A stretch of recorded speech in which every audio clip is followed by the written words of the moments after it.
Você usa mais aileron, né? Ou mais leme, né, Valdir? Porque eu fico com aileron. É, eu sou viciado em aileron. Gosto de botar ele pra deitar.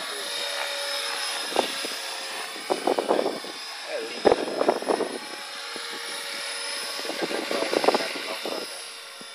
Ele não tá fazendo um desse? É um bel.